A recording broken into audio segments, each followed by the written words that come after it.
നമ്മൾ UK പോകാൻ നിൽക്കുന്നത് UK. അതാകുമ്പോൾ പാർട്ട് ടൈം ആയിട്ട് ജോലിയും ചെയ്യാം, കാശും കിട്ടും. എന്തൊക്കെ ബഹളായിരുന്നു അവന്റെ ഒരു UK പോക്ക്. ആകെ 3 വിഷയമല്ലേ പോയുള്ളൂ. ഇതൊരു വിഷയമാക്കേണ്ട കാര്യമാണ്. ബാക്കിയുള്ള 5 വിഷയത്തിൽ 3 പൊട്ടിച്ചിട്ട് ഇന്ന് വർത്താനം പറയുന്നത്. കുറഞ്ഞത് 10-25,000 രൂപയെങ്കിലും ഇല്ലാതെ പോകാൻ പറ്റുമോ? എന്തിനെനിക്ക് UK ചെന്നിട്ട് കപ്പലിന് വിട്ടായി മേടിച്ചു തിന്നാനാ? എന്റെ ഉമ്മ ലക്ഷങ്ങളുടെ പരിപാടിയാണ്. അച്ചാറിങ്ങനെ തിന്ന് തീർക്കല്ലേ. നിന്റെ ഇക്കാക്ക് അടുത്ത വർഷം UK പോകുമ്പോ കൊണ്ടുപോകാനുള്ളതാ. ഇപ്പൊ ഉമാരുടെ കൂടെ ആയില്ലേ, അടുത്ത പ്രാവശ്യം ഉമാര് ചോദിച്ചാ നീ ആരുടെ കൂടെ ഇരിക്കും മോനെ? എല്ലാം നിയന്ത്രിക്കാൻ ഒരു പെണ്ണില്ലാത്തതിന്റെ കുഴപ്പം.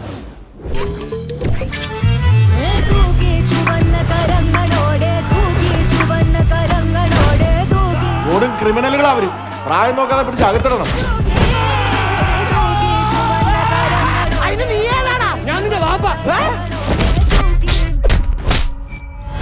ഇപ്പൊ പിടിച്ചോണ്ട് പിടിച്ച് പോരാത്തതിന് സ്കൂളിൽ നിന്ന് കേസ് കൂടി തന്നിട്ടുണ്ട്.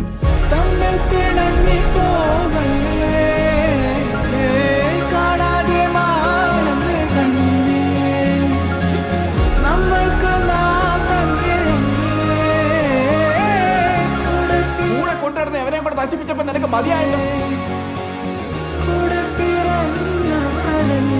കൂടെ ഉള്ളവരൊക്കെ അങ്ങ് പോവും. അവസാനം പുറത്തിറങ്ങാനും കലങ്ങിയിരിക്കാനൊക്കെ വേറെ ആരും കാണത്തില്ല. അച്ഛനെ കൂടെ ഒന്ന് കെട്ടിപ്പിടിക്കണം.